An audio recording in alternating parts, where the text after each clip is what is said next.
today we broke down and bought this Griots polisher at the parts store. Where did we get it at? Advance? AutoZone. AutoZone. It's about $200. Alright, let's unbox it. Alright. Let's put some papers. Alright. Comes with ceramic all in one wax, so this is going to get tossed. You don't need this. You don't need it for boats at all. It comes with the polishing pad. I'm actually pretty impressed with this polishing pad. It's actually pretty stiff. So that's what that looks like. If it's not stiff enough, it's not going to work well at all for polishing. Comes with a pouch to put your accessories in. And here is the polisher itself. Alright, here it is in the bag. This is a short throw polisher.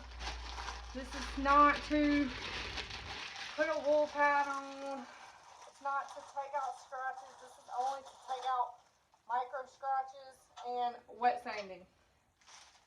Now, let's find the most important part, which is the cord. Okay, here it is. Right here. Alright, got it all wrapped up.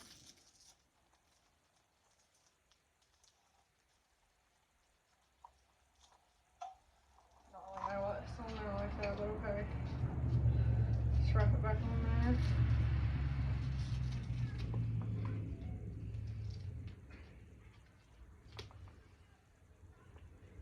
Now we mainly bought this for wet sanding. It's the polisher we had, buffer. Piece of shit. Yeah, it was a piece of shit. It came from Harbor Freight, aka Hobo Freight. And the button broke off on us the other day. Now eventually I do plan on getting a flex polisher, but since we got this boat here, I need this like ASAP, so we just went down to the parts store and bought it.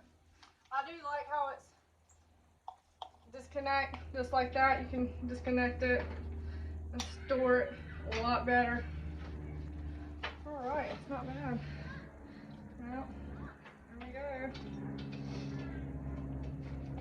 Now I have heard that these things do pretty good for wet sanding. You do want to make sure you keep this little area right here and keep that clean. Because if you get too much stuff in it, dust, wet sand dust, residue, it'll end up overheating and it won't work. It goes up from 1 to 6. So not bad. It's been a while since we had a Griots. The last one we had was a G7. This is a G9. I like the handle on it. It's got like the roots. So that's not bad right there. Now you can use this stuff right here on cars. Now this isn't real ceramic coating. Some kind of bull crap called ceramic wax 3-in-1. The best wax we like to use is Colonite. Now usually when it's sat for a while, the wax inside will harden up. You'll have to shake it real good. It turns into liquid, and as soon as you put it on a car or a boat, it hardens up and it wipes off pretty good. So let's show y'all what real ceramic coating is. Now this is a small, I think this is yeah, this is 5-inch Lake Country polishing pad. As you see, it's totally screwed. You can wash them out and use them a few times after washing them, but this one is super gummed up, so I'll be getting thrown away. Here is real ceramic coating. This is not 3-in-1. None of that bull crap. Now this is bad. We're not keeping it anymore. We had used it on an RV job. So this is liquid Thor. This is about $229 a bottle. So that's real ceramic coating. You know it's real because it's liquid glass pretty much. It's straight up liquid. It's not no wax bull crap or anything. And you have to know how to apply it correctly and wipe it off at the right time for it to harden up, or you will have a big ginormous mess. Okay, then we got our Level R compound, best compound ever. We got our Elevate, best polish ever. You'll use the Elevate on a long throw polishing pad. You will not use it on a buffer like I just showed you. That short throw is just a wet sand, and it's just to take out micro scratches. Now you don't have to worry about micro scratches on a white boat, only on colored gel coat in cars. This is for micro scratches, so you'll use ignition with the short throw polisher. You will not use this with a long throw polisher at all. All right, let's see what else we got. Okay, this is just a backup rotary right here. Usually when me and Barry's compound a boat, he'll use that. It's not the greatest. This is Harbor Freight right here, but it does get the job done. We got the 3M quick connect on here, just like we have on the rotary. That's a wool pad that needs to be thrown away, scummed up from the last boat job we just did. And this right here, this is the best stuff. Stark Hyper Hold Pro. Just wipe it on, wipe it back off.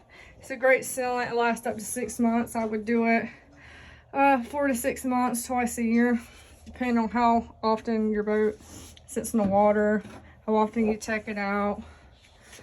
But that's pretty much it. And then we have our applicator pads. You know, you can just rinse these out. I'll squirt some Dawn on here and I massage it in and I rinse it out. These are just applicator pads. You can use that for ceramic coating. Of course, a brand new one for ceramic coating, not this. This needs to be washed. You use that for wax or sealant. And another good sealant besides this is the Just Car sealant. You can get that on Amazon for about $20. I believe this little bottle was about $40, but it does go a long way. Here is a whole gallon of Stark Levolar. We just take this and we refill our bottle right here. Now, this right here is a Chick-fil-A cap, Chick-fil-A sauce cap. The reason being is because the regular lid that was on here, if you take the lid off and you try to pour it, it's not going to work. It's way too thick to pour into a little tiny bottle like this. So I just put this on here, and we actually drilled out the hole on this Chick-fil-A bottle. We drilled it out bigger so that the compound will come out a lot easier. So if you don't like Chick-fil-A, that's fine. Just go to Walmart and buy you a bottle of the sauce just to keep the lid, or take the lid off and put it in your pocket. I don't know, whatever floats your boat. But yeah, that's pretty much it. And this is just a Harbor Freight waxing pad. It's not a polishing pad.